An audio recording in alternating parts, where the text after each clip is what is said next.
And we are back in your life. Scottish stews, rants and reviews. And look, it's in sync, the voice. And everything is all in sync. And if it's not in sync, I look really stupid saying that right now. But I've got a new laptop. I'm using new software. Still to come, we're getting a different camera. I want to thank David Colvin. David Colvin, you really helped me with the software issues that I was having and a bit of hints and tips, and he's supplying me with a new camera quite soon, so we're going to upgrade this even further. But this week we're going to go right in, because you've missed me guys, haven't you, into another wrestling story. So I just did an interview for SWN with the greatest Scottish wrestling journalist Billy Strachan recently, and I covered a lot of subjects that I was going to cover here. But for those of you who don't want to listen to a 2-hour podcast, you just want to get to the meat and the juice, yeah? This one is a very very popular story. It's grown arms and legs, man. It's grown arms and legs, this one has. But it's simply entitled Wrestling Stories, The Meal Deal Incident with Aspen Faith. Alright, so, let's preface this first of all. In any story I tell, there's my side, there's their side, and then there's the truth. We are all the heroes of our own stories, and we all have our own points of view. And over years and time, it goes past, we envision it the way we want to envision it. So I'm telling this story completely from my point of view. And Aspen Faith, who this story is about, will have his point of view. Now there'll be similarities, but I guarantee there'll be differences. So let's first of all talk about Aspen Faith. I met Aspen Faith many, many years ago when he was a trainee at the Wrestling Academy when it was in Aberdeen. And I thought I could see straight away, the guy had a ton of talent. Really talented, very charismatic. He was lacking confidence in those days, so I pulled him aside and I chatted to him and I said, look mate, you're really good at this, just stick in there. And he told me years later that he found that actually inspired him to continue, because he wasn't feeling he was on the right track at the time. So we start off on a really good slate.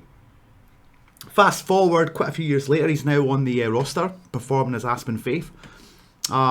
He's still quite green, but he's doing really well, and we're still getting quite well. But then we get some heat. Alright, so me and Aspen get heat with each other, and what the genesis of this heat was, I was involved in a relationship, a very bad relationship, with a female who went on to be a wrestler called KT Kane. I say wrestler loosely, she wasn't very good. But I was pushing hard for her. So WrestleZone, who always tried to do their best to keep me happy, they put her together with Aspen Faith. So Aspen Faith and KT Kane were together. KT Kane was the League's Valet, and Aspen Faith obviously the wrestler. And they were doing really well, getting really far in the storylines. Then myself and this girl had a very bad breakup, and she was bitter, and I don't want to go into all this stuff online about bad relationships, but it was bad. And she said a lot of bad stuff about me, and it wasn't fun. But she's in the middle of a storyline in WrestleZone, so it has to continue. And her and Aspen became really close. So that makes things very awkward now between myself and Aspen. So the first kind of problems arose where we were all booked on a Discovery show together. So it was myself, Aspen and KT Kane, and the promoter asked me, because we all live in similar areas, to pick them up in my car. Alright, okay, cool. It was for like a Sunday afternoon show, so I'm picking them up quite early on a Sunday morning. I'm a bit hungover, I'm a bit tired, and I've been dealing with this ex, gave me crap for weeks at this point, right, months maybe, I didn't even know how long it was, but it's just, if I said the sky is blue, she's like, no it's not, the sky is actually a coloration of pink or some crap, and that's what I was getting constantly with this girl. So anyway, I reluctantly pick her up in Aspen, and it starts immediately. We're driving, she's like, arguing maybe whatever else, and then she turns around to me and she says, and wrestling wise, you're rubbish, you can't even do a back suplex. And then Aspen, who wants to try and get on the bandwagon, goes, yes Stu, you can't do back suplexes, they suck so bad. And I just like, I'm thinking to myself, right, I'm taking this from my ex-girlfriend, now I've got this flipping guy in the back, and I'm doing these people a favour by driving to a Discovery show. Alright, bad language warning, I am going to swear in this one, because I got really heated, right? So I just hit the brakes of the car. I'm like, what the fuck? And I turn around to my ex and I goes, you shut the fuck up. And I turn around to Aspen and goes, and you shut the fuck up. If you've got any problems, you can walk to the fucking show. Don't have any problems here. No Good, we're going to drive in fucking silence. All right. And we did. We drove in very, very awkward silence. So, fast forward a little bit longer, and Aspen Faith gets involved in a relationship with Sammy Jane. You know, I love Sammy Jane. Really, one of the most talented female wrestlers around. Let me have a quick drink. No sponsorship from Dr. Pepper, I swear. So, he's speaking, I don't know the insides of this, but I think he wanted Sammy with him. And I don't think Sammy was happy, possibly him now with KTK, and there was a bit of heat there as well between her and Sammy. So she gets booted off WrestleZone shows, and she gets booted off wrestling in general because she wasn't very good anyway. So Aspen's now got Sammy as his valet. So you think that would, you know, squish the heat, but there was just this awkwardness now between us because of all this. Because he took on her side on a lot of issues, and then I compounded it by, and it wasn't even on purpose. It really wasn't. I walk into a dressing room. I've been driving 2.5 hours to get to Aberdeen. I'm desperate to get to the toilet. So, but you've got to shake hands. It's part of respect. So I'm trying to make my way to the toilet, shaking hands.